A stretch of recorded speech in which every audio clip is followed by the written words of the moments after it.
ग्रंथराज श्रीमद् भागवतम पहला स्कंद अध्याय 8 श्लोक क्रमांक 18।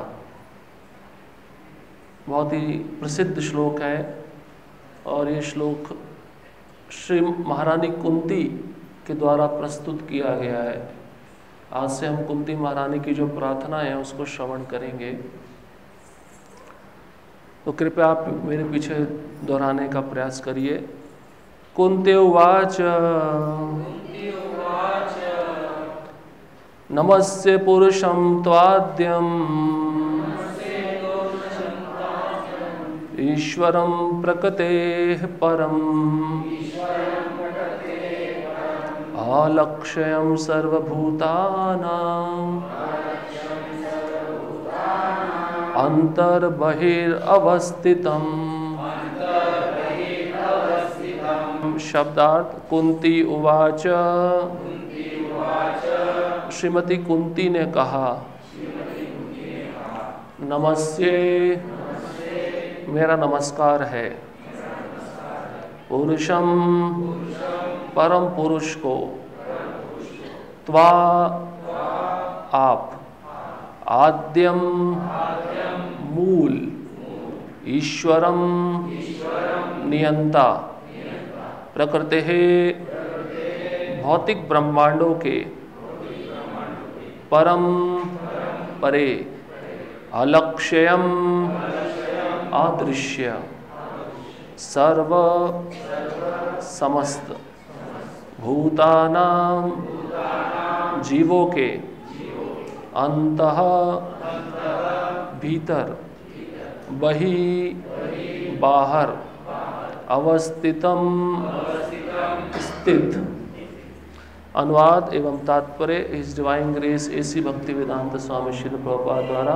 श्रील प्रभुपाद की जय। अनुवाद, श्रीमती कुंती ने कहा, हे कृष्ण, मैं आपको नमस्कार करती हूँ क्योंकि आप ही आदि पुरुष हैं और इस भौतिक जगत के गुणों से निर्लिप्त रहते हैं। आप समस्त वस्तुओं के भीतर तथा बाहर स्थित रहते हुए भी सबों के लिए अदृश्य हैं। तात्पर्य, श्रीमती कुंती देवी को भली भांति ज्ञात था कि कृष्ण आदि भगवान हैं, भले ही वह उनके भतीजे लगते थे। ऐसी प्रबुद्ध महिला अपने भतीजे को नमस्कार करने की गलती नहीं कर सकती थी। अतएव उन्होंने उन्हें आदि पुरुष के रूप में संबोधित किया जो भौतिक जगत से परे है। यद्यपि सारे जीव भी दिव्य हैं, लेकिन वे ना तो आदि हैं ना अच्युत। जीव भौतिक प्रकृति के चंगुल में पड़कर नीचे गिर सकते हैं, लेकिन भगवान कभी भी ऐसे नहीं हैं। अतः वेदों में उन्हें समस्त जीवों में प्रधान कहा गया है। नित्यो नित्यानाम चेतनश्च चेतनानाम। तब उन्होंने उन्हें पुनः ईश्वर या नियंता के रूप में संबोधित किया। जीव या चंद्र तथा सूर्य जैसे देवता भी कुछ हद तक ईश्वर हैं, लेकिन इनमें से कोई भी परमेश्वर अथवा परम नियंता नहीं है। वे ही परमेश्वर या परमात्मा हैं। वे अंतः तथा बाह्य दोनों में विद्यमान रहते हैं। यद्यपि वे श्रीमती कुंती के समक्ष उनके भतीजे के रूप में उपस्थित थे, लेकिन वे उनके तथा अन्य सबों के अंतर में भी विद्यमान थे। भगवद गीता 15वां अध्याय 15वें श्लोक में भगवान कहते हैं, मैं प्रत्येक जीव के हृदय में स्थित हूँ और मुझी से उसमें स्मृति, विस्मृति, ज्ञान इत्यादि है। समस्त वेदों के द्वारा जानने योग्य मैं ही हूँ, क्योंकि मैं वेदों का संकलन करता तथा वेदांत को पढ़ाने वाला हूँ। रानी कुंती पुष्टि करती है कि यद्यपि भगवान समस्त जीवों के भीतर तथा बाहर हैं, तो भी वह अदृश्य है। कहने का भाव यह है कि भगवान सामान्य व्यक्ति के लिए पहेली तुल्य है। महारानी कुंती ने साक्षात अनुभव किया कि भगवान कृष्ण उनके समक्ष उपस्थित हैं, फिर भी उत्तरा के गर्भ में प्रविष्ट होकर उन्होंने अश्वत्थामा के ब्रह्मास्त्र से भ्रूण की रक्षा की। वह स्वयं असमंजस में थी कि कृष्ण सर्वव्यापी हैं या स्थानीय। वस्तुतः वे दोनों हैं, लेकिन यह अधिकार उनको ही है जो लोग उनके शरणागत नहीं हैं, उनके समक्ष प्रकट ना हो।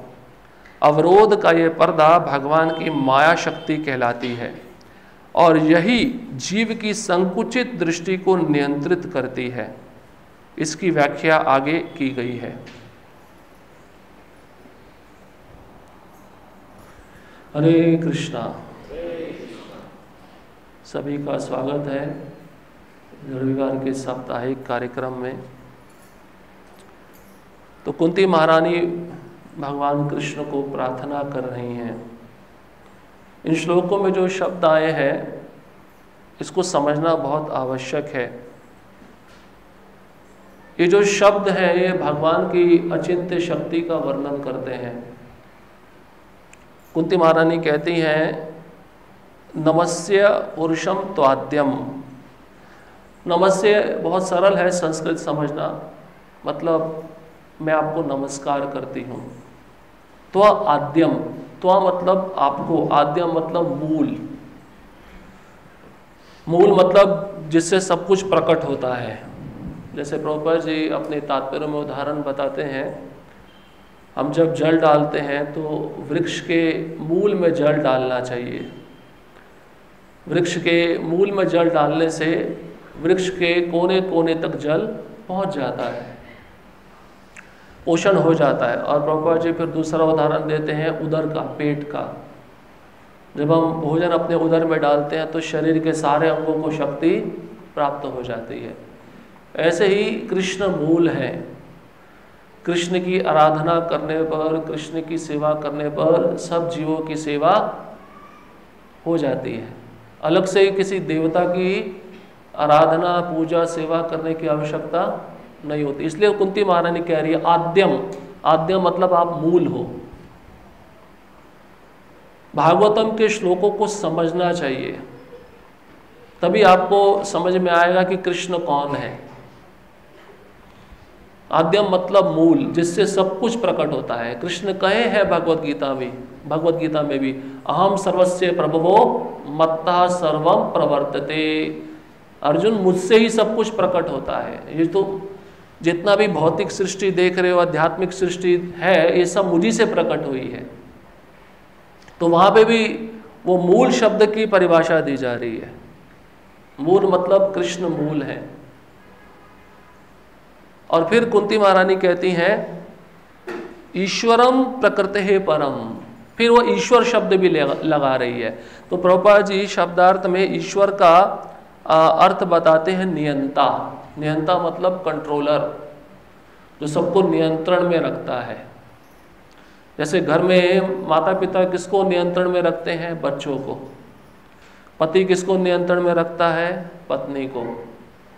तो प्रभुपाद जी तात्पर्य में लिखे छोटे छोटे ईश्वर हैं। मोदी जी किसको नियंत्रण में रखते हैं? पूरे भारत को। हाँ, हर एक देश का अपना अपना प्रधानमंत्री है, छोटा नियंता है, छोटा ईश्वर है। लेकिन परम नियंता कौन है? कृष्ण है। इसलिए यहाँ पर ईश्वर शब्द का प्रयोग कर रही है। ईश्वर मतलब नियंता। जितने भी देवता हैं, जितने भी जीव हैं, केवल इसी ब्रह्मांड के नहीं, अनंत कोटि ब्रह्मांडों के, उसका नियंता कौन है? कृष्ण है। और फिर कहती है प्रकृते परम। इस प्रकृति के गुणों से आप परे हो, निर्लिप्त हो। 3 गुण है ना प्रकृति के, सत्वगुण, रजोगुण और तमोगुण। इसका प्रभाव आपके ऊपर नहीं होता, आप इन 3 गुणों से परे हो। फिर कृष्ण किसमें है? अगर इन 3 गुणों में नहीं है तो वो विशुद्ध सत्व में है, वासुदेव सत्व है, शुद्ध सत्व है। ये सब नाम दिए गए हैं। तो कृष्ण 3 गुणों में, 3 गुणों से लिप्त नहीं होते। जैसे प्रभुपाद जी एक उदाहरण देते हैं, राजा कानून बनाता है, नियम बनाता है, लेकिन वो कानून उस पर लागू नहीं होते। वो जेल में जाता है कैदियों को देखने के लिए कि कैदियों का हालचाल कैसा है, उनकी ठीक से देखभाल की जा रही है, नहीं की जा रही। वो जेल में जाने से वो कैदी नहीं बन जाता है। लेकिन मायावादी क्या सोचते हैं, कृष्ण हमारे जैसे, जैसे हम जन्म लेते हैं कृष्ण ने भी वैसे जन्म लिया, उनका शरीर माया से बना है, 3 गुणों से बना है, यही अपराध है। इसलिए यहाँ पर कुंती महारानी स्पष्ट कहती हैं प्रकृति है परम, परम मतलब श्रेष्ठ, और प्रकृति के 3 गुण आपको स्पर्श नहीं कर पाते। प्रकृति क्रियमाणानि गुणे कर्माणि सर्वशा अहंकार विमूढ़ात्मा कर्तामिति मन्यते। तो प्रकृति के गुण जब भगवान को स्पर्श नहीं कर पाते, फिर किनको स्पर्श करते हैं? हम जैसे साधारण जीवात्माओं को स्पर्श करते हैं। ये अंतर है भगवान में और जीव में। लेकिन भागवतम में लिखा है अगर भगवान का कोई शुद्ध भक्त है तो उसको भी प्रकृति के गुण स्पर्श नहीं कर सकते। वो बाह्य रूप से दिखेगा, उस शरीर में जन्म है, मृत्यु है, बुढ़ापा है, बीमारी है, सब है, लेकिन उसका शरीर, उस भक्त का शरीर दिव्य होता है। इसलिए 3 गुणों का प्रभाव भक्त को भी नहीं होता। इसलिए कुंती महारानी कहती है ईश्वरः प्रकृते परम, आप श्रेष्ठ हो, आप ही ईश्वर हो, नियंता हो, और आप ही परम हो। और फिर एक अद्भुत बात कहती हैं अलक्ष्यम सर्वभूतानाम। अलक्ष्यम मतलब आप दिखते नहीं हो, अलक्ष्यम मतलब अदृश्य। कृष्ण दिखते हैं, दिखते तो है रोज हमें। गीता में क्या बोले हैं? प्रभास्मि शशि सूर्यो रसम अपसु कौन्तेया। इस तरह से आप कृष्ण को देख सकते हो। कृष्ण बोले ना, मैं सूर्य की रोशनी हूँ, मैं चंद्रमा की रोशनी हूँ, मैं जल का स्वाद हूँ। इस तरह से कृष्ण दिखते हैं अपनी शक्तियों के रूप में, लेकिन अपने मूल रूप को प्रकट नहीं करते। इसलिए कुंती महारानी कहती है ये जो रूप आप हमें दिखा रहे हो, ये रूप हर एक को नहीं दिखता, देवताओं को भी नहीं दिखता। देवता भी ताक में रहते हैं दूरबीन लेकर कि हम कृष्ण के वृंदावन रूप को देख लें, श्याम सुंदर रूप को देख लें, लेकिन कृष्ण हर एक पे कृपा नहीं करते। कृपा नहीं करते, तभी तो ब्रह्मा जी इंद्र मोहित हो गए।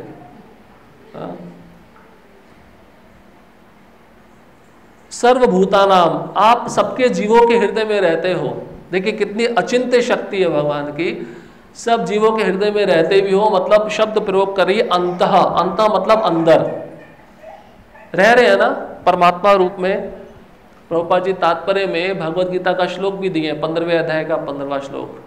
सर्वस्य चाहम हृदय सन्निविष्टो मत्तः स्मृतिर ज्ञान मपोहनम चा। कृष्ण कहते हैं मैं सबके हृदय में रहता हूँ और 3 कार्य करता हूँ। कोई मुझे याद करना चाहता है तो उसको याद दिलाता हूँ। मेरा मंगल आरती है, उठ जाओ, मेरे लिए भोग बनाओ, मेरे को ऑफरिंग करो। और जो याद नहीं करना चाहता विस्मृति, उसको कहते हैं अपोहनम, उसको मैं भुला देता हूँ। क्यों? क्योंकि उसकी इच्छा है इस संसार का भोग करने की, उसकी भी इच्छा है, तो वैसा मैं सुविधा प्रदान करता हूँ, वैसा प्लेटफॉर्म बनाता हूँ। भगवान का इसमें कोई हस्तक्षेप नहीं है। आप भगवान पे आरोप मत लगाना। आपकी इच्छा है सत्संग में, तभी आप आए हो ना, कृष्ण ने भेजा है आपको। आपकी इच्छा नहीं होती तो आप नहीं आते। आपकी इच्छा के अनुसार ही कृष्ण कार्य कर रहे हैं। अब इसका अर्थ ये नहीं कि कृष्ण आपके दास बन गए। हाँ, इसको भी समझना बहुत जरूरी है। कृष्ण आपकी भौतिक इच्छाओं को पूरा कर रहे हैं, आध्यात्मिक इच्छाओं को पूरा कर रहे हैं। क्यों कर रहे हैं? क्योंकि आप कृष्ण के अंश हो, पुत्र हो। एक पिता का कर्तव्य होता है ना पुत्र की इच्छा पूरी करना। तो पुत्र की इच्छा होती है तो पिता वैसे ही इच्छा पूरी करता है, समझाता भी है। लेकिन पुत्र जब नहीं मानता, जिद्दी होता है, तो फिर पिता उसको उसके हाल पे छोड़ देता है।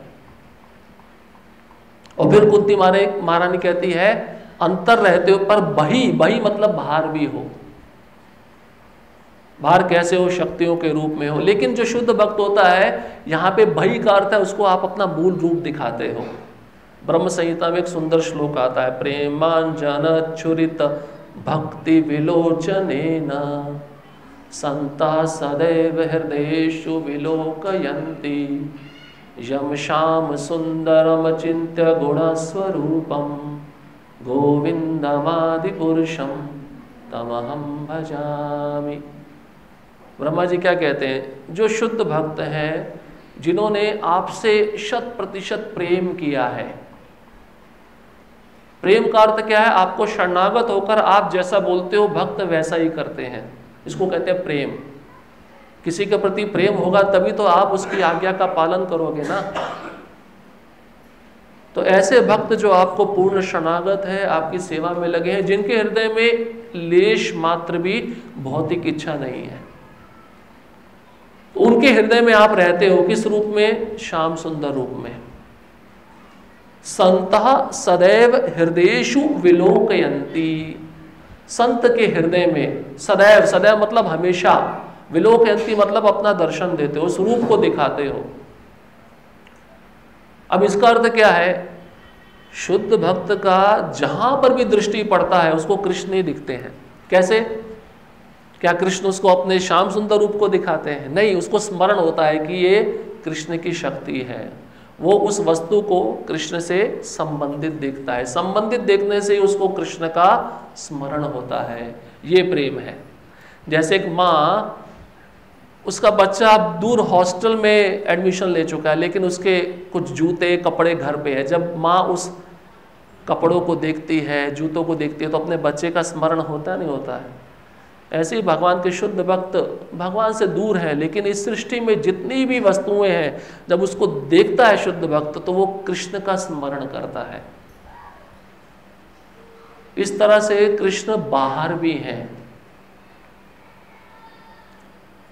और फिर कुंती महारानी कहती हैं कि ऐसे कृष्ण को मैं प्रणाम करती हूं। अब देखिए, कुंती महारानी भी मोह में पड़ गई थी। ये जो अचिंत्य शक्ति है भगवान की, हमको मोह में डाल देती है। अब हम आगे जब स्तुति का और श्रवण करेंगे तो इसी अध्याय में 31वां श्लोक है। वो श्लोक बहुत सुंदर है, सुनिए ध्यान से। उस श्लोक में कुंती महारानी अपना अनुभव बता रही है। प्रभुपाद जी ने इस प्रार्थनाओं पर एक पुस्तक लिखा है, कुंती महारानी की प्रार्थनाएं। देखिए, इतनी महत्वपूर्ण प्रार्थनाएं हैं। आचार्यों ने कहा है कि शुद्ध भक्ति का सार है कुंती महारानी की प्रार्थनाएं। अब वहां पर देखिए, कुंती महारानी अपना अनुभव बताती है। श्लोक बहुत सुंदर है। वह कहती है, गोप्या ददे त्वयि कृता गसी धाम तावद याते दशा शुक्कलिलांजन संभ्रमाक्षम वक्त्रम नीनीय भय भावनया स्थितस्य सामा विमोहयति भीरपि यद विभेति। कुंती महारानी कहती है, हे कृष्ण, कृष्ण द्वारका जा रहे थे, तब कुंती महारानी ने प्रार्थना शुरू की।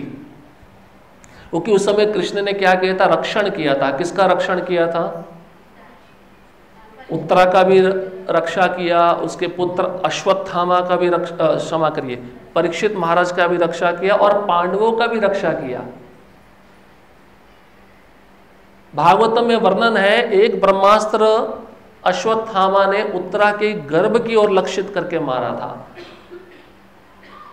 और एक ब्रह्मास्त्र 5 पांडवों को मारने के लिए भी मारा था।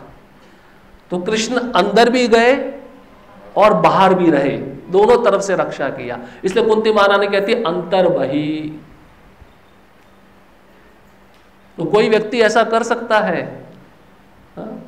और भागवतम में स्पष्ट वर्णन है कि भगवान अंगूठे जितना रूप बनाकर उत्तरा के गर्भ में घुस गए और अपने सुदर्शन चक्र से परीक्षित महाराज के चारों तरफ आवरण बना दिया, सुरक्षा कवच बना दिया कि ये ब्रह्मास्त्र प्रवेश ही नहीं कर पाएगा। ब्रह्मास्त्र पता है कैसा अस्त्र है? आजकल का न्यूक्लियर बॉम्ब भी उसके सामने कुछ नहीं है। वैज्ञानिक लोग कहते हैं अगर एक न्यूक्लियर बॉम्ब फेंक दिया जाए तो कम से कम 5 करोड़ लोगों की मौत हो जाएगी। कितने? 5 करोड़ एक न्यूक्लियर बॉम्ब से। ये तो ब्रह्मास्त्र है जो पूरे ब्रह्मांड को नष्ट कर सकता है, और ये अभेद्य है। ये जब अपना लक्ष्य लेके निकलता है, जो लक्ष्य इसको दिया जाता है पूरा करके ही आएगा। उसको बिना पूरे में वापस नहीं आ सकता है। लेकिन वही ब्रह्मास्त्र की शक्ति भगवान के चक्र के सामने नष्ट हो गई, क्योंकि भगवान ने अपने चक्र से परीक्षित महाराज के चारों तरफ अपना सुरक्षा कवच बना दिया। और परीक्षित उस समय देखने लगे ये छोटा सा पुरुष कौन है जो मेरा रक्षण कर रहा है। तो माँ के गर्भ में भी जीव देखता है, सुनता है। कैसे? जब माँ देखती है, जब माँ सुनती है। और जब उसने वो रूप देखा तो इतना आकर्षित हो गए परीक्षित महाराज, और जैसे ही जन्म लिया तो वो इसी रूप को ढूंढने के लिए निकले। इसलिए उनका एक नाम पड़ा विष्णु रात। परीक्षित महाराज का एक नाम है विष्णु रात, मतलब जो विष्णु को ढूंढता रहता है। अब कुंती महारानी देखिए क्या कहती है श्लोक में, कहती है जब आपने कोई अपराध किया था, ध्यान से सुनिए, कुंती महारानी भी मोहित हो गई। कैसे मोहित हो गई? एक दिवाली के दिन कुंती महारानी गोकुल गई थी, क्योंकि किसकी बहन है? वसुदेव की बहन है। कृष्ण क्या लगते हैं उसके? भाई के बेटे हैं, मतलब भतीजे हैं। तो मिलने के लिए गई और वहां पे उसने एक दृश्य देखा। क्या दृश्य देखा? यही दृश्य देखा जब दामोदर लीला के समय यशोदा माता छड़ी लेके कृष्ण को डांट रही थी। वो दृश्य देखा। स्वयं अपना अनुभव बता रही है श्लोक में, ये प्रमाण है। क्या कहती है? जब आपने कोई अपराध किया था। कृष्ण कोई अपराध कर सकते हैं? अगर अपराध कर भी देंगे तो उसका फल उनको लगेगा क्या? इसी को कहते हैं अचिंत्य। प्रभुपाद जी कहते हैं रात्रि के समय अनंत गोपियों को उन्होंने और उनके साथ रासलीला किया। ये भी एक छोटी सी कथा है। जब बुलाया तो परीक्षा लिया था, ध्यान से सुनिए। परीक्षा कैसे लिया कि ये सती है या नहीं है। अब हुआ क्या, जैसे गोपियां आ गई तो कृष्ण ने बोला वापस जाओ। अब वो जाने को वापस तैयार नहीं है। वो बोली हम वापस नहीं जाएंगी। तो कृष्ण गोपियों को सती स्त्री का उपदेश देने लगे। एक कहानी सुनाया है कृष्ण ने। कृष्ण बोले देखो वेदों में कथा आती है, एक बार एक ब्राह्मण यज्ञ कर रहा था और यज्ञ करते करते इतना थक गया कि उसकी पत्नी उसके साथ में बैठी थी। यज्ञ पति पत्नी दोनों को एक साथ बैठकर करना चाहिए। वो यज्ञ करने में इतना थक गया ब्राह्मण कि उसको नींद आने लगी। नींद आते आते उसने अपना सिर अपनी पत्नी की गोद में रख दिया और सो गया। ये कृष्ण गोपियों को कथा सुना रहे एक सती स्त्री के बारे में। अब ब्राह्मण सो गया। अब पत्नी ने सोचा मेरे पति का नींद में विघ्न ना आए, इसलिए मैं हिलूंगी नहीं। जब तक पति नहीं उठा तब तक वो हिली नहीं। लेकिन उस समय एक घटना घटी। उसी ब्राह्मण और उनकी पत्नी का एक ही पुत्र था जो खेलते खेलते आया और यज्ञ के कुंड में चला गया, और तब भी वो पत्नी हिली नहीं। और कुछ समय के बाद जब पति जागा, उसने देखा कि पत्नी रो रही है, तो पूछा अपनी पत्नी को क्यों रो रही हो। पत्नी ने कहा एक लौता पुत्र था हमारा, अग्नि में प्रवेश कर गया। लेकिन ब्राह्मण ने तब क्या देखा कि उस अग्नि में बालक खेल रहा है। तो ब्राह्मण को थोड़ा गर्व हुआ। ब्राह्मण बोला देखो मैंने कितने अच्छे तरीके से मंत्रों का उच्चारण किया, ये मेरे मंत्रों का प्रभाव है कि हमारा पुत्र अग्नि में भी खेल रहा है, जला नहीं है। तो इतने में अग्निदेव आए, उन्होंने बोला है तुम्हारे मंत्रों का प्रभाव नहीं है, तुम्हारी पत्नी जो सती है उसके सतीत्व का प्रभाव है। एक नैष्ठिक ब्रह्मचारी और सती स्त्री में शक्ति होता है। अगर एक मुख से कुछ वचन निकाल दे वो सत्य होगा ही होगा, लेकिन कलयुग में दोनों नहीं है। तो अब गोपी ने बोला ठीक है बहुत अच्छा उपदेश दिया आपने हमको, अभी हम भी आपको एक कहानी सुनाएंगे। अब गोपियों ने सती स्त्री के बारे में एक और कहानी सुनाया कृष्ण को। गोपी ने कहा एक बार एक पति था, उसकी पत्नी थी, और वो पत्नी इतनी सती थी कि पति के खाने के बाद ही खाती थी। आजकल की स्त्रियां ऐसी नहीं हैं, चुपके से जहाँ भी जगह मिल जाती है खा लेती हैं। लेकिन वैदिक संस्कृति कहती है जब तक पति नहीं खाता तब तक स्त्री को भी उसकी धर्मपत्नी को एक अन्न का कण भी नहीं खाना चाहिए। अब पति का नौकरी कहीं दूर लग गया तो पत्नी ने अपने पति को पूछा, आप जा रहे हो, अभी मैं क्या करूंगी, मैं तो आपके बाद ही खाती हूँ। तो पति ने बोला, चिंता मत करो, मेरा तस्वीर है, तुम जो भी बनाओगी सामने रख देना, भोग लगा देना और फिर खा लेना, क्योंकि तस्वीर में और मुझ में कोई अंतर नहीं है। तो पत्नी बोली ठीक है। तो पति चले गए। अब वो नित्य नियम से पत्नी भोग बनाती थी और पति को भोग लगाती थी तस्वीर के रूप में और खाती थी। एक दिन अचानक क्या हुआ, वो अपने पति के तस्वीर को भोग लगा रही थी, तभी उसका असली पति दरवाजे पे आ गया। आते ही उसके पति ने दरवाज़ा खटखटाया। खटखटाते ही वो पत्नी खोल नहीं रही थी। पति बोल रहा है बाहर से, मैं आया हूँ, दरवाज़ा खोलो। वो बोली नहीं, पहले भोग लगाऊंगी फिर बाद में खोलूंगी। अभी असली पति आ गया तो पहले दरवाज़ा खोलना चाहिए ना, मूल पति वही है। तो गोपियाँ कहने लगी, मूल पति आप हो, जो घर में रह रहे हो नकली पति हैं, इसलिए हम छोड़ के आई हैं। इसलिए भागवतम में भी लिखा है सात्वताम पति, कोई किसी का पति नहीं है, कोई किसी की पत्नी नहीं है। भागवतम के 5वें स्कंद में बताएगा, लक्ष्मी देवी स्वयं बोलती है पुरुषों के बारे में।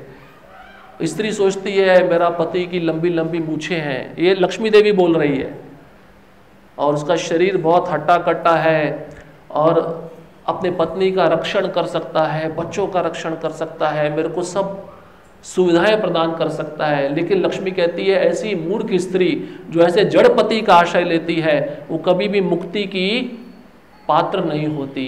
असली पति आप हो। क्योंकि इस संसार में देखा जाए, चाहे स्त्री हो चाहे पुरुष हो, वो सब प्रकृति है। पुरुष तो केवल एक है, कृष्ण।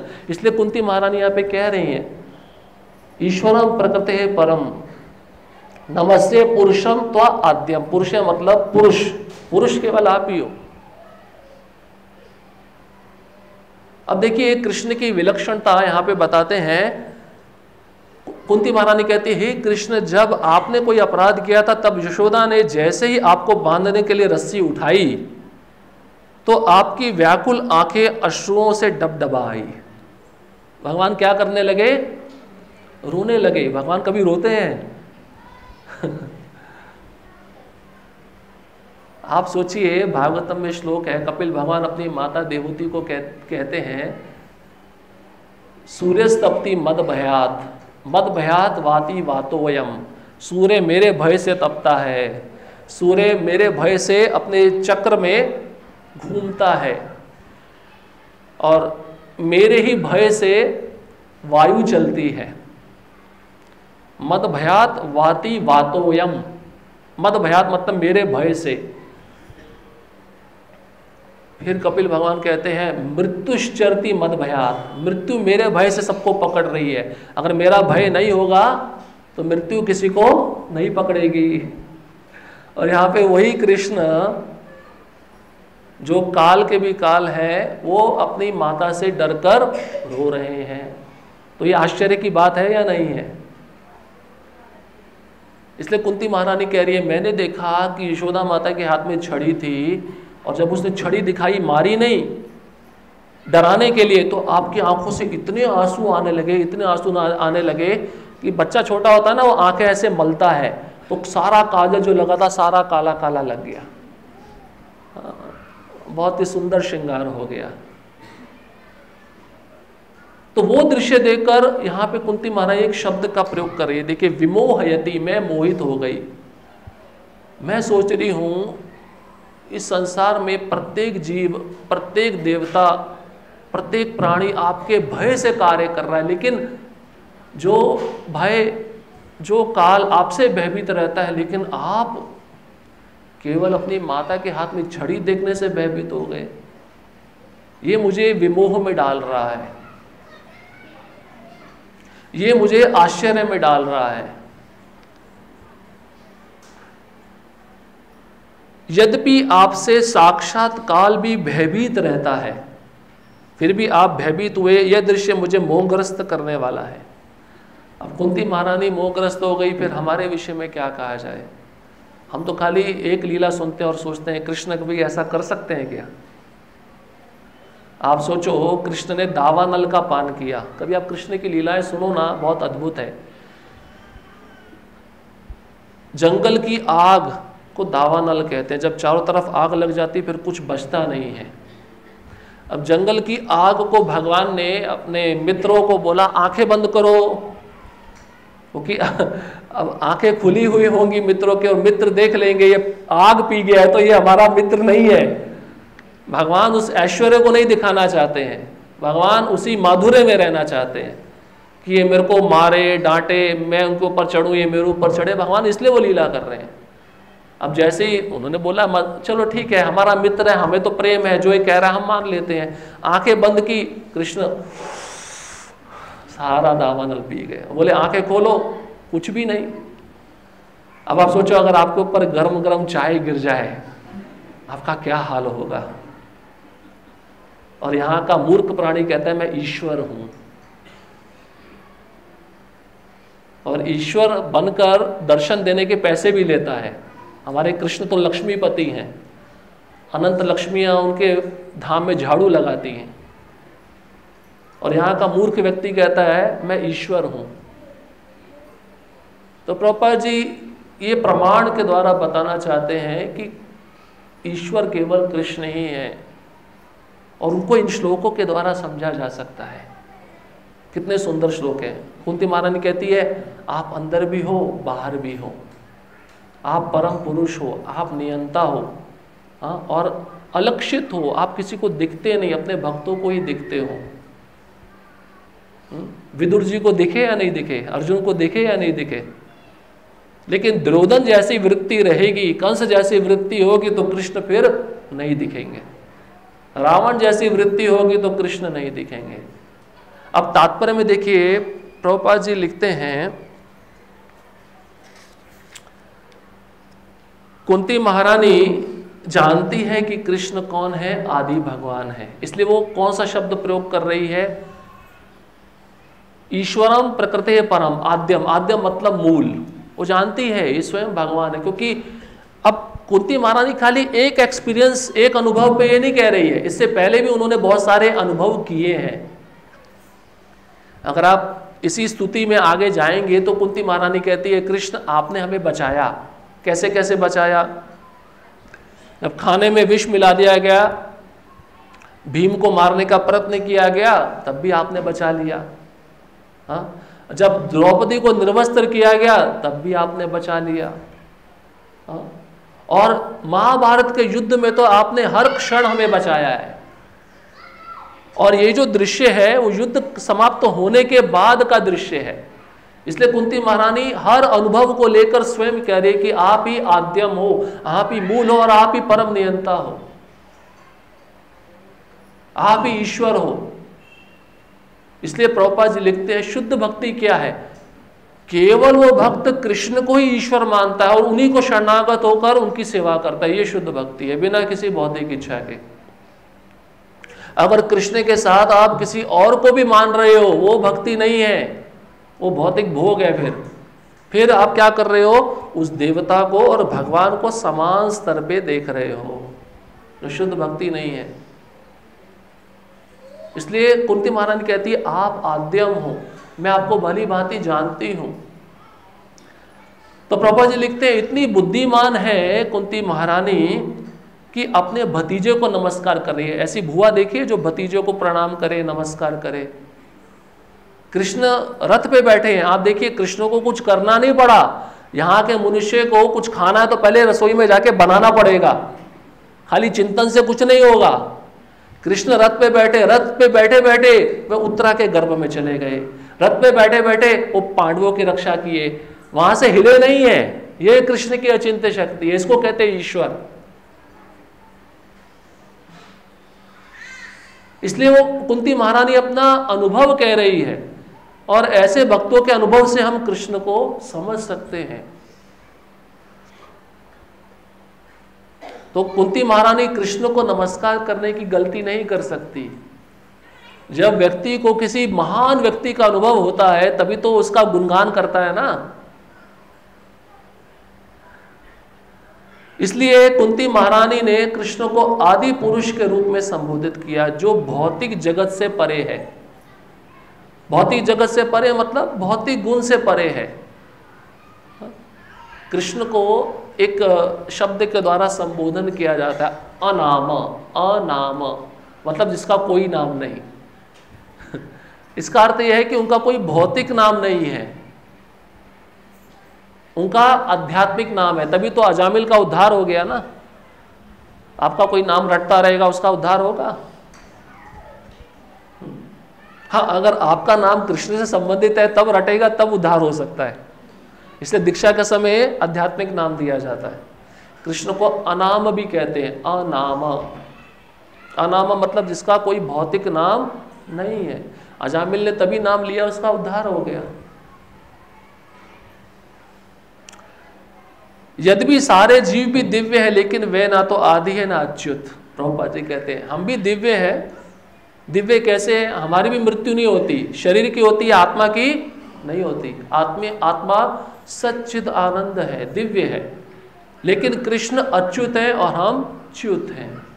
च्युत मतलब हमारा पतन होता है, हम ऊपरी लोकों से इस पृथ्वी पर पतित होते हैं अपने कर्मों के अनुसार। कृष्ण कर्म के अनुसार नहीं आते, वो अपनी इच्छा से आते हैं।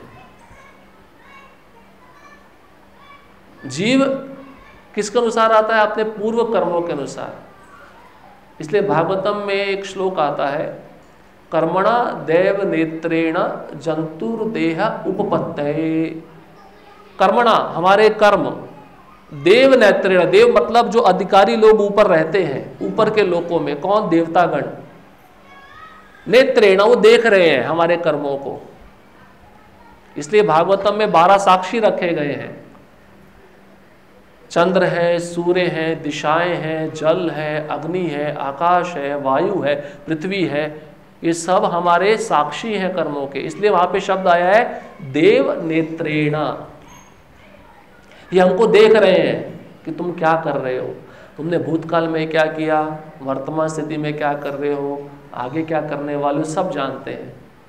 और जंतुर्देह उपपत्तये, जैसा गुण का संग होगा वैसे ही शरीर में आपको डाल दिया जाएगा। आपके पास अगर पैसा है, जैसी इच्छा होती है आपकी गाड़ी खरीदने की, वैसी गाड़ी आप खरीदते हो ना। वैसे ही जैसा गुण होगा, जिस गुण में रहकर व्यक्ति कर्म करेगा वैसा ही शरीर मिलेगा। प्रकृति वो शरीर बना देती है, और जब तक ये शरीर नहीं छूटेगा तब तक आगे वाला शरीर जो मिलने वाला है वो नहीं मिलेगा। भागवतम में वसुदेव जब कंस देवकी को मारने ही जा रहा था, वसुदेव 2 उदाहरण से कंस को समझाते हैं। रुको रुको, कहते हैं जैसे व्यक्ति मार्ग पे चलता है, एक पांव रखा, दूसरा पांव जैसे रखेगा तब पिछला पांव उठाएगा। दोनों पांव हवा में उठा के एक साथ नहीं रखता है वो। एक पहला उदाहरण। और दूसरा उदाहरण वसुदेव जी कंस को बताते हैं, देखो कंस, एक छोटा सा कीट होता है, कैटरपिलर, छोटा सा कीड़ा होता है हरे रंग का, जो हरी पत्ती पे चलता है। वो जब आगे वाली पत्ती को कस के नहीं पकड़ेगा तब तक पीछे वाली पत्ती को नहीं छोड़ता। ऐसे ही जीव का जब तक आगे का शरीर निर्धारित नहीं हो जाता तब तक ये शरीर नहीं छोड़ सकता है। इसको कहते हैं कर्म के अनुसार, सकाम कर्म के अनुसार, 3 गुणों के अनुसार जीव बंधा हुआ है। जंतुर्देह उपपत्तये, लेकिन कृष्ण को ये सब चीजें नहीं बांधती। कृष्ण कैसे जन्म लिए? भागवतम में स्पष्ट वर्णन है। कृष्ण सबसे पहले वसुदेव जी के हृदय में आए, और वसुदेव जी के हृदय से फिर वो देवकी के हृदय में गए। तब देवकी ने अपना गर्भ धारण किया। संग करने से कृष्ण नहीं आए, जैसे कोई संसार में स्त्री पुरुष संग करते हैं, शिशु जन्म ले लेता, कृष्ण वैसे नहीं आते। और वहां पे बहुत सुंदर उपमा दी है। प्रभुपाद जी कहते हैं देवकी शिष्य है और वसुदेव गुरु है। जब शिष्य गुरु से दीक्षा लेता है, उसको गंभीरता पूर्वक धारण करता है, तब उसका फल उसको कृष्ण प्रेम के रूप में प्राप्त होता है। तो देवकी ने वसुदेव से जो बीज लिया, जो कृष्ण को अपने हृदय में धारण किया, वही कृष्ण प्रेम के रूप में उनको पुत्र के रूप में प्राप्त हुआ। तो कृष्ण जैसे आए, सबसे पहले उन्होंने चतुर्भुज रूप बना लिया। अभी संसार में आपने किसी बच्चे को जन्म लेते हुए देखा है 4 हाथ वाला? तो माता डर के भाग जाएगी हॉस्पिटल से। और इतना ही नहीं, वहां पे भगवान अपने और वसुदेव देवकी के पूर्व 3 जन्मों का वृत्तांत सुनाए। कोई बच्चा जन्म लेके अपने माता पिता के पहले के 3 जन्म बताएगा? उसको अपना ही पता नहीं है कि आप अदिति कश्यप थे, पृश्नी सुतपा थे, अभी आप देवकी वसुदेव बनकर आए हो और आपने ये तपस्याएं की थी। अब फिर देवकी सोचती है कंस आ जाएगा, आपको मार देगा, क्योंकि उसके अंदर वात्सल्य भाव है। तो बोलते आप छोटा सा शिशु का रूप बना लो। तो फिर वो चतुर्भुज से द्विभुज बन जाते, शिशु बन जाते। और आप सोचिए जब वसुदेव उनको उठाए गोकुल ले जाने के लिए, तो सारी हथकड़ियां खुल गई। बच्चा यहाँ पे आता है, सारी हथकड़ियां बंद जाती हैं। ये मेरा चाचा, ये मेरा ताऊ, ये मेरा फलाना, ये मेरा ढमकाना, ये सब शुरू हो जाता है। वो बंधन ही बंध गया ना। रिश्ते नाते देहात्म बुद्धि के कारण हमने रिश्ते नाते बना लिए, लेकिन वसुदेव जी ने जैसे ही कृष्ण को उठाया, सारी हथकड़ियां खुल गई। तो इसका अर्थ क्या है? जो कृष्ण को धारण करता है, संसार का कोई बंधन उसको बांध नहीं सकता, माया भी उसको बांध नहीं सकती। इसलिए कृष्ण गीता में क्या बोले? देवी ऐशा गुणमयी मम माया दुरत्तया मामेवे प्रपद्यन्ते माया मेताम तरंती थे। अर्जुन, ये मेरी त्रिगुणमयी माया बहुत दुस्तर है, इसको कोई पार नहीं पा सकता।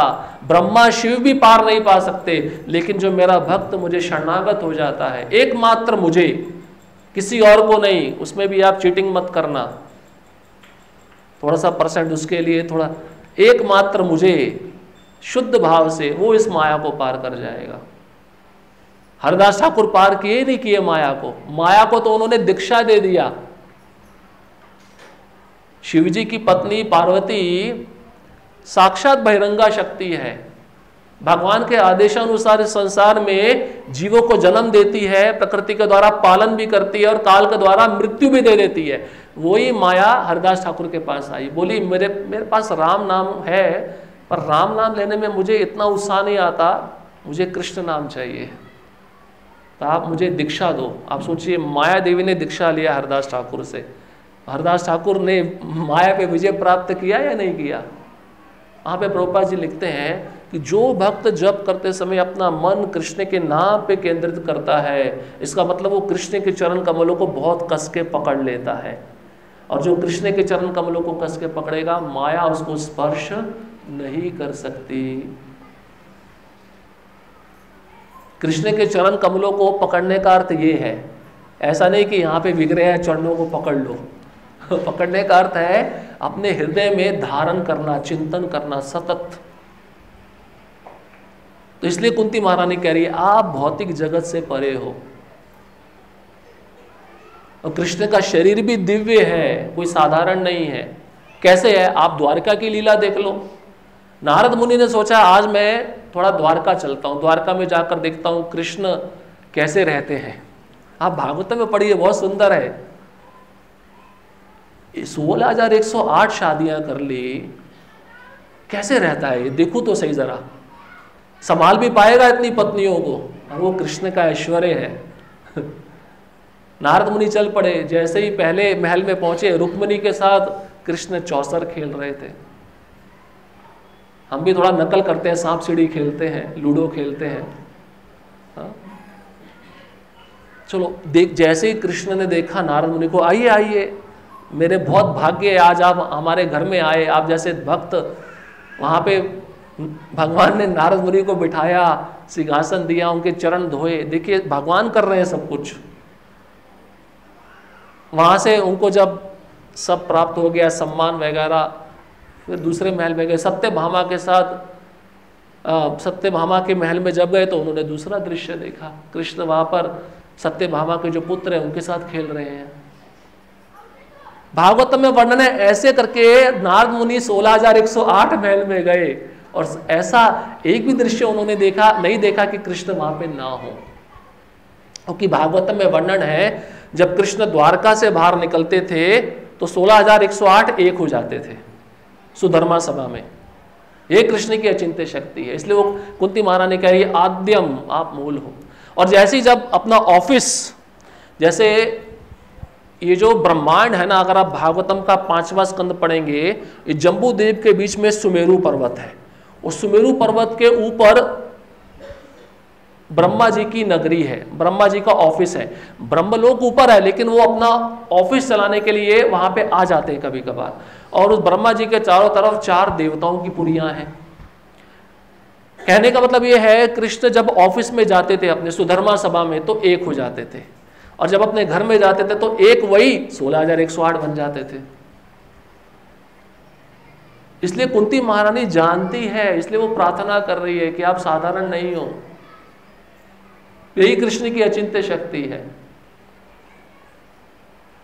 अब सत्यभामा ने बोला मुझे पारिजात वृक्ष चाहिए। अब आपको दिखेगा एक पत्नी इच्छा कर रही और पति पूरा ना करे। भगवान कोई आसक्त नहीं है सत्यभामा से। अपनी इच्छा से क्या हजारों पारिजात वृक्ष द्वारका में नहीं लगा सकते थे क्या?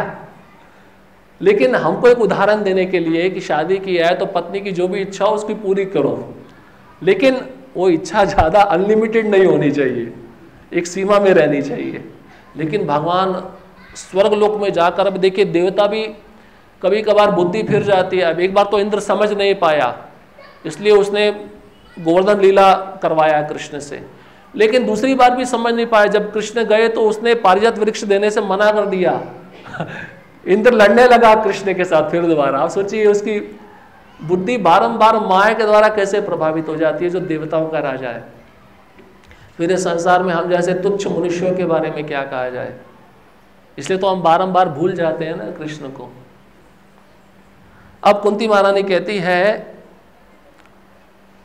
जीव भौतिक प्रकृति के चंगुल में पड़कर नीचे गिर सकते हैं, लेकिन भगवान कभी भी ऐसे नहीं है। हम चंगुल में फंसे हुए हैं या नहीं फंसे हुए हैं? फंसे हुए हैं ना, तभी तो हमको क्या क्या कष्ट होते रहते हैं। ये भौतिक प्रकृति हमको कैसे दंड दे रही है, अनुभव करते हैं कभी? सोचते हैं इसके विषय में? बहुत तरीके से दंड देती है। भूख, प्यास, शोक, मोह, जन्म, मृत्यु, जरा, व्याधि, आध्यात्मिक, आदि भौतिक, आदि दैविक, ये सब माया ही तो दे रही है। लेकिन कृष्ण के ऊपर ये सब कुछ प्रभाव नहीं होता। कृष्ण को कोई चिंता नहीं है। आप सोचिए हमारा एक परिवार हो, 2 बच्चे भी हो जाए, एक बच्चा भी हो जाए, अगर माँ यहाँ पे बैठी बच्चा बाहर खेल रहा है उसको चिंता होती है वो बाहर क्या कर रहा है, कुछ हो ना जाए। कृष्ण का परिवार कितना बड़ा था द्वारका में, लेकिन कृष्ण को कभी चिंता हुई क्या? कृष्ण, प्रभुपाद जी कहते हैं वेणुम कोणंतम अरविंद दलाय ताक्षम बरहावतम समसितम बुध सुंदरांगम कंदर्प कोटि कमनीय विशेष शोभम गोविंदमादि पुरुषम तमहम भजामि। ये कृष्ण है जो केवल मोर पंख धारण करके वनमाला पहनकर बांसुरी बजाते रहते हैं। इस भौतिक जगत से उनको कुछ लेना देना नहीं है। हाँ, कभी कभार जब उनको दया आती है अपने भक्तों को भेज देते हैं, प्रभुपाद जी जैसे भक्तों को, जाओ ये जीव जो सड़ रहे हैं थोड़ा इनको उपदेश देकर आओ। ये कृष्ण की स्थिति है। कृष्ण कभी भी दुखी होते ही नहीं है। इसलिए प्रभुपाद जी एक लेक्चर में बताते हैं, एक बार एक व्यक्ति विदेश से आया और सोचा कि मैं देखना चाहता हूँ कौन भगवान है। आज भी आप देखिए हमारे सनातन धर्म के मंदिरों में एक ही मंदिर में सारे देवी देवताओं की मूर्ति होती है। तो एक एक देवताओं को देखने लगा। किसी के हाथ में त्रिशूल है, किसी के हाथ में तलवार है, कोई अपने दांत दिखा रहा है, कोई अपने आंखें खोल के दिखा रहा है, विचित्र विचित्र रूप है। लेकिन जब अंत में कृष्ण के रूप को देखा तो कृष्ण त्रिभंग ललितम श्याम सुंदर मुरली बजा रहे, हंस रहे हैं। बोले ये भगवान हो सकता है जिसको कोई टेंशन नहीं है। हम सबको टेंशन है या नहीं है? अभी टेंशन होगा कि आज प्रसाद में क्या बना होगा, खाली दाल राइस होगा तो। लेकिन कृष्ण को कोई टेंशन नहीं है। इसलिए ऐसे लोक में जाना चाहिए, गोलोक वृंदावन, जो हमारा नित्य निवास स्थान है। फिर कुंती महारानी कहती है नित्यो नित्यानाम चेतनश चेतना नाम। देखिए कृष्ण एक होते हुए भी सबका भरण पोषण कर रहे हैं। हमारा एक परिवार चलाने में कोरोना में हालत खराब हो गई थी, हमें चिंता हो गई पैसा कहाँ से आएगा, अब क्या खाएंगे, और पैसा जो बचा हुआ है, जो बंद हो गए नोट मोनेटाइजेशन के समय, वो नोट अब कैसे जाएंगे बाहर। कई लोगों तो हार्ट अटैक से मर गए, पैसे के ऊपर ही मर गए। कृष्ण ऐसे नहीं है, कृष्ण का गोलोक धाम ही चिंतामणि है। वहां पे आप चलोगे रेत नहीं है, वहां पे ज्वेल्स हैं, ज्वेल्स चमकने वाली मणियां हैं, और इस संसार की मणियां नहीं है। ऐसा अद्भुत धाम है, इसलिए कृष्ण को कोई चिंता नहीं, ऐश्वर्य भरपूर है। और किसी जीव को वे कमी करते हैं क्या, आप सोचो, वो सोच हमारी है, कृष्ण की सोच ऐसी नहीं है। प्रभुपाद जी कहते हैं पृथ्वी में इतना ऐश्वर्य, इतना धन छिपा हुआ है कि जितनी जनसंख्या है उससे 6 गुना अधिक पृथ्वी अन्न दे सकती है। लेकिन इस कलयुग में जीव जो पाप कर्म कर रहा है, झूठ बोल रहा है, पृथ्वी वो भार सहन नहीं कर पाती, इसलिए उन सब औषधि अन्न को छिपा लेती है। और फिर अंत में प्रभुपाद जी तात्पर्य में लिखते ही हैं कि कुंती महारानी स्वयं असमंजस में थी कि कृष्ण बाहर भी कैसे हो सकते हैं, अंदर भी कैसे हो सकते हैं। जैसे बताया, बाहर तो अपनी शक्तियों के रूप में है, लेकिन अंदर परमात्मा रूप में है। तो दोनों जगह से कृष्ण हमारा अवलोकन करते हैं, देखते हैं, और ये सत्य है। और भगवान की इच्छा होगी तभी अपने भक्त के सामने वे अपना स्वरूप प्रकट करेंगे। हम चुनौती नहीं दे सकते। प्रभुपाद जी कहते हैं रात के समय हम सूर्य को बोल सकते हैं आजा, ऐसे हम कृष्ण को नहीं बोल सकते। कई लोग कहते हैं ना तुम्हारा भगवान है तो दिखाओ, ऐसा किसने बोला था? हिरण्यकशिपु, तेरा भगवान है ना, तेरे को बचा सकता है, दिखा, आज मैं देखता हूं कैसे बचाएगा तेरे को। तो प्रहलाद महाराज ने, विश्वनाथ चक्रवर्ती ठाकुर टीका में लिखते हैं, तो हिरण्यकशिपु खंभ की तरफ देख रहा था और प्रहलाद महाराज भी देख रहे थे, उनको दिख गए थे नरसिंह अंदर ही हैं। और स्पष्ट बोला था हिरण्यकशिपु, आप भागवतम पढ़ेंगे, वह कहता है अगर तेरे को आज तेरा भगवान बचाने नहीं आया तो मेरा जो तलवार है, ये खड़क तेरा काल बन के तेरे सिर को उड़ा देगा। और जब एक इतना बलशाली था, एक मुष्टि के प्रहार से जब उसने खंबे को तोड़ा, जब 2 हिस्से हुए, आप सोचिए भागवतम में लिखा है शेर की गर्जना की आवाज हुई तो ब्रह्मलोक तक आवाज चली गई और ब्रह्मा जी का आसन हिलने लगा। ब्रह्मा जी लोग प्रलय होने वाली है। भगवान की जो आवाज है केवल गर्जना की ब्रह्मांड को भेद के ऊपर चली जाती है। और हमें देखो प्रवचन देने के लिए माइक यूज करना पड़ता है।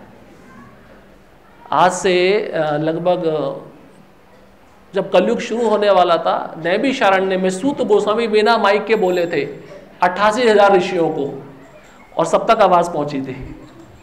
तब बोलने की शक्ति इतनी प्रबल होती थी। 88,000 ऋषि और एक वक्ता, 88,000 ऋषि बैठने के लिए जगह भी तो चाहिए, और हर एक क्लियर सुन रहा था उनका भागवतम का प्रवचन।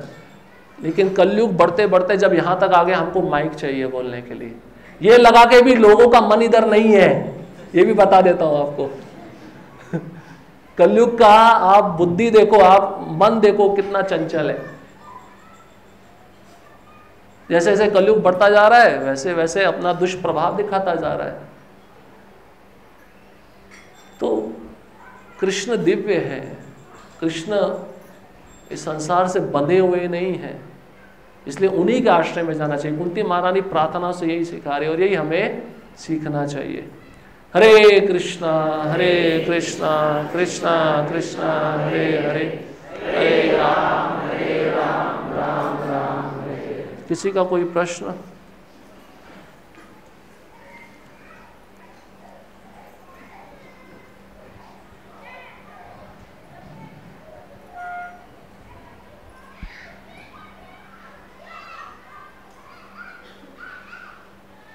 श्री श्री राधा श्याम सुंदर जी की जय, श्रील प्रभुपाद की जय, निताय गौर प्रेमानंदे, हरि हरि बोल।